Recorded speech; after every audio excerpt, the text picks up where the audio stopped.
Well, last week I told you all about Green MP Darleen Tana, who the Green Party are trying to remove from their party. And I really did. I tried to help both the politicians and the media with their wokeness. But the misgendering has continued.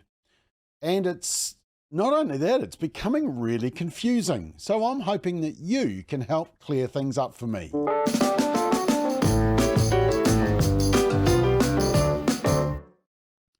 Now, let me say from the outset, this is not a personal attack on Darleen Tana. Not at all. I don't care what happens between her and the Greens. But this whole debacle is a perfect example of just how confusing it becomes when you're trying to be woke. And if the woke can't get it right, how can the rest of us who are totally normal? Now, to recap briefly. So Darleen Tana is not a she. No way. She is a they, them. Struggling to find their new seat. It's way up the back there in political Siberia, the loneliest place in Parliament. But not for Darleen Tana. Not at all. My pronouns are they, them. I never walk alone, in fact. Back in the House 100. Yep, my pronouns are they, them. I never walk alone. A true Liverpool supporter.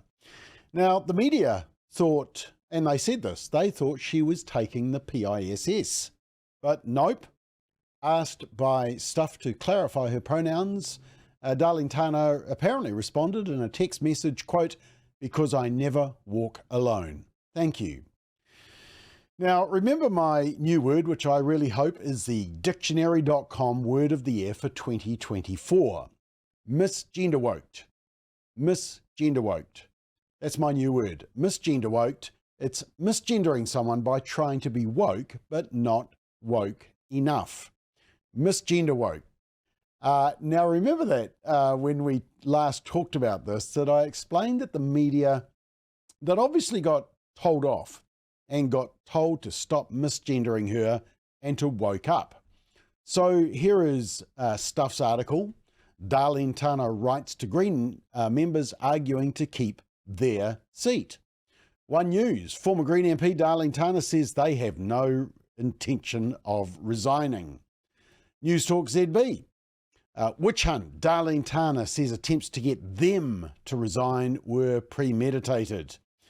And the New Zealand Herald, former Green, now independent MP Darleen Tana has told their former party they will not be resigning and that they will fight attempts to use the waka jumping law to oust them from Parliament. But see, Chloe Schwarbrick, Corin Dan from Radio New Zealand, Mike Hosking from News Talk ZB, and others kept misgendering her. Even Chris Hipkins from Labour. I know, his days are numbered. But here's the point. If even wokesters like the media and left-wing politicians and Green members can't get it consistently right, how will normal New Zealanders like you and me get it right? What chance do we have? Especially when we have no intention to tell a biological lie. You see, the reason the media and politicians struggle with all of this is because it simply isn't normal. It's artificial. As I said, it's verbal gymnastics of the English language, and now they're finding out just what wokeness means. But on Sunday, just gone, the saga of Darleen Tana was covered by Q&A and Jack Tame on One News. And what you quickly realise is that when things are scripted, it's easier to be woke because you just read the script, even if it doesn't make sense with all the preferred pronouns. But it's a little bit like Kamala Harris. When you go off script, it all goes to custard. Let's call this misgender woking as the Kamala effect, going to custard when you go off script. So look, let's watch a few bits of the interview. Green Party delegates are set to decide whether or not to invoke the so-called waka jumping law to kick former Green MP Darleen Tana out of Parliament. Tana is vowing to fight on to try and remain an MP and says they're considering legal options if their former party colleagues pull the trigger. Yeah, so good start, Jack. They're considering legal options there, referring to Darleen. So, but hey, that's the teleprompter, remember. But then the reporter, Fen Owen, reminds us of the personal pronouns in the interview. But you see, advocates for this verbal English gymnastics of pronouns say that apparently personal pronouns are for trans and non-binary people. But Darleen isn't non-binary. Her pronouns are apparently about her tupuna, or her ancestors, being with her all the time. So is she a group? Since the inquiry into Tana's family business affairs centring around migrant employees, Tana resigned from the Greens, has become an independent MP and changed their pronouns. The plurality comes from my tupuna are literally with me all the time. So that's why we say that? Yes, yes. So I've never felt alone. People see me sitting in that house in the corner on my own. They might feel aroha. Please don't. I am all good. Oh, lovely. So it's whether they have a future, and they're busy sitting in on select committees, although it's just one of them. D-Day for Darleen is fast approaching. It'll determine whether they have a future in Parliament. In the meantime, they're busy sitting in on select committees and has been drafting a private member's bill on ocean health. Okay. But then things go a little to custard, the Kamala effect, because they go off script.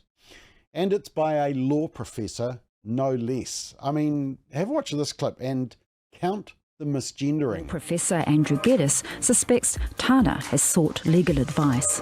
The particular judgment that she points to, the judge actually upholds the use of the party hopping law in that case on the basis that the MP in question resigned their membership of the party by accident. Here we have an MP who has deliberately resigned her membership of the party. So the judgment she points to doesn't actually really support her position at all. Shocking. 4 times. And that's a law professor. And then one of the Pacifica Greens members who resigned because of the treatment of Darleen Tana, then misgenders her as well and talks about having her back. This former Pacifica Greens member reckons there will be people voting to keep Tana in. I think Darleen knows that there are people who've got her back. Oops.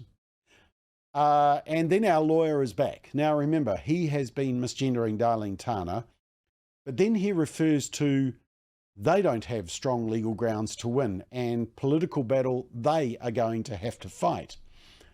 Who is he referring to? Is he referring to the Greens or Darleen? Because in this new woke world, they're both they. Have a listen, see if you can figure it out. Darleen Tana could go to court and try to bring an action. 2 problems with that is, first of all, it's going to cost her a lot of money. Second problem is, I don't think they have strong legal grounds to win. And also there's this added problem of parliamentary privilege that may stop the courts even being able to look at this. I really think this is a political battle that they are going to have to fight. The legal avenues are very, very limited for them. I'm confused. Are you? Now, in an accompanying article, One News said, quote, speaking to Q&A, Otago University law professor Andrew Geddes thinks there are 2 problems for Tana if they decide to go to court to take action. One is the cost, and the other is that he doesn't think they have strong legal grounds to win. So either they're putting the wokeism in Geddes's mouth, or they're confused also. They then quote Geddes saying, as you heard him, then there's this added problem of parliamentary privilege, which may stop the courts from looking at this. This is a political battle. The legal avenues are very limited for Tana. But if you just saw the video clip that I showed you, he actually says the legal avenues are very limited for them. So did he get his personal pronouns sorted, but only by the end of the interview, and was referring to her, and just says, and just finally Darleen says, and basically he's got it all under control. Is he referring to Darleen, or is he referring to the Greens? I don't know. Anyway, just finally, apparently Darleen Tana has got work to do, but she says we've got work to do. I mean, is she referring to herself or to her team? Who knows? And next Sunday, Darleen Tana will be in Northland with her people. I'll be surrounded by whānau and hapu and iwi who know who I am, who understand the skills I have, and know that, well, we've just got work to do. Okay. Now, the classic part in all of this is that in an article to accompany the Q&A coverage on the One News website, they only quote the statements that don't have those naughty, biologically and truthful words like she and her, so that this whole article can be woke as. I mean, it must be exhausting.